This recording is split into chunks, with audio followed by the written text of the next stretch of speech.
folks, it's Jerilyn outside of West Lebanon Feed and Supply on our grounds in front of our young crabapple tree. And it's March, and in March, the best thing to do is to get out there and prune your fruit trees. So I'm going to be the first one to admit that this is not my forte, and I actually have had Dan, who's with us today, Dan Felicetti, who is going to be pruning this tree and giving us some suggestions. He's been pruning my trees for the last couple of years now, right? I think, yeah. And I got to tell you, they're looking the best they've ever looked. Sometimes I under prune, sometimes I over prune, sometimes I don't get the top. So Dan's going to give us some good tips today to get us started.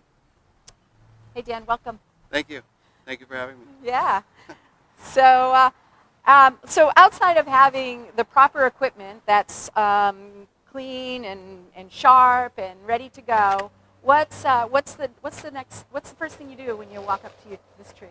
Well, the first thing would be to identify the tree. If I'm talking to a client or people I'm pruning for, we find out if this is where the mature height of the tree is going to be. Decide what the structure is going to be, kind of see any thoughts for why you might be pruning other than health-wise reasons. And then I would start by looking at the structure and dealing with thinning the tree. So making thinning cuts to allow more light, allow more air, which will overall bring better health to the tree. So when you're talking about more air, are you talking about maybe going in here and so you get airflow through the tree? Right, and a thinning cut rather than a shaping cut would be going farther towards the trunk of the tree, making a cut that's going to be exactly what you're talking about, something like in here, rather than trying to go from the outside and just kind of shaping from the outside. You want to go inside, farther into the tree, try to find the structure of the tree and thin from farther in, farther to the branches of the trunk, so that you're allowing more light, allowing more air, especially when you imagine all the foliage here. It can get very dense, so you're really just getting less branches to take up less room, so there's more airflow, more light. Excellent. All right. So what's the first thing you want to do with this tree? We talked about the leaders, right? The leaders might be the first thing I look at. I usually like to be higher up on the tree, looking at the tree.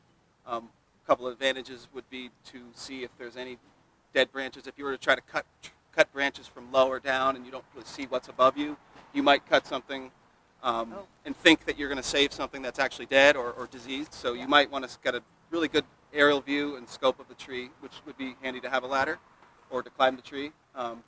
But yeah, I would look at the structure. I'd look at the leader. So because this is a taller tree, as far as a fruit tree, I would assume 20 to 30 feet. I would look at the structure and try to see if I can promote a strong central leader, which would be a couple of options in here. And the decision may not be super clear, but I would say that because this is a stronger or a little bit taller, older branch. We need a pointer. I know. I actually have one. I would probably use this as my leader, but I'd want to have it so it's a single leader. So I would actually remove 2 of the 3 prong of the tallest piece here to allow for one single leader that's going to be your structure, your spine of the tree. They'll compete if they're equal length, so you're going to want to have one that's significantly above the others. And if you have 2 competing ones and one looks a little better, you can always shorten one to allow for that main leader to be the dominant leader. So the structure, that would be probably the first thing I'd look at. I would also consider bigger cuts. Rather than smaller cuts. So rather than making 5 small cuts on one branch, if you can decide to remove one bigger branch, such as in here, if I'm going to look at all this, I'm not sure yet about this, but in here I'm going to definitely try to take that one there. Yeah. But if this was looking at this a little bit more, it's a possibility to take one of these major cuts. So rather than taking like something there or something here, not without looking at it too much, I want to think about that biggest cut first. That biggest cut first is going to be more efficient. I'm going to do less cuts, so cutting one, maybe not that one particularly, but one cut there, remove that. So you may only make 2 or 3 big cuts, a couple small cuts, rather than 15 small cuts. Which is always my problem. I end up with 15 small cuts. Yeah. So. Well, yeah. All right. Yeah. All right. So let's get started. Okay. Okay. So we're at the top of the tree, looking at the structure, the dominant leader. We're going to try to decide. So we have kind of a very very common thing here. So we have like the central leader sort of splits. Whether there was a pruning cut in here, they both kind of went two different directions. They're sort of competing, and they might end up competing. But what's mostly competing in here, because this really is turning out to be the dominant leader here. Definitely looks stronger. Yeah, these three are competing more or less. So what I'm going to do is decide, and it's not always clear, but I think what I'll do is decide to keep this as my central leader, and I'm going to remove both of these. Or perhaps what I'll do, I'll remove this one, and I'll probably maybe shorten this one, and maybe take it down here. But just to get a look at it, I'm going to use my saw. This saw has a nice small teeth here for a little finer cut. You could always use pruning shears. Another thing you can do, a common practice here, give yourself a cut here, leaving a stub, and then it allows you a little bit cleaner cut here.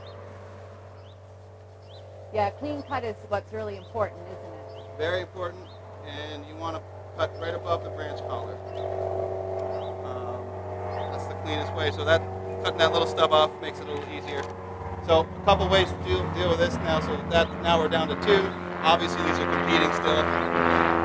I'm going to just to see what it looks like, but it may go down all the way. I'm going to take this over there. I'm cutting this so there's an outside bud, so that rather than cutting it somewhere in here or something where the inside bud, I'm going to cut it there. Okay. So that bud is going to promote growth horizontally. You want to promote growth horizontally. So that's what that cut is, and I'm going to probably step back and see if that's what I want to keep. Otherwise, I'll take that all the way down. And that's generally a good start for this dominant structure, the spine of the tree. You can see now that there's only one main leader. Say, right, just with that one cut, you can see where it's... And that's going to be your spine of the tree now. So now that's going to be your dominant. It's going straight up, even though there's that curve there. You're going to see in time, in the years to come, that that will be your main structure, and then you can kind of keep that going in the future, to the future of the tree. Nice. So now, Dan, before we go any further, maybe we can take a look at a closer branch, and that we can show what you are doing with the outside bud. Yeah, with the outside bud. Sure. Let me find a good one for that.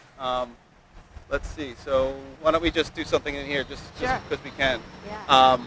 Let's choose this one. I'm actually going to. What I'm going to do. I don't want this one to be in the way. Yeah.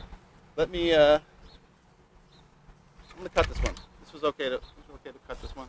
So because I have my hand there, you're gonna nick that. That's normal. It's true. All right. So. What I was saying on the top of the tree, if you're going to make a shaping cut, which is what this is really, if you're going to be cutting the ends off of the branch, which is common, especially if you're not going into the tree, going around the whole tree and doing a lot more thinning cuts. This is actually a dead branch here. You're going to be promoting horizontal growth, keeping the tree dwarfed in a sense. You don't want to have really long, leggy branches. You want to promote fruit buds to the center of the tree.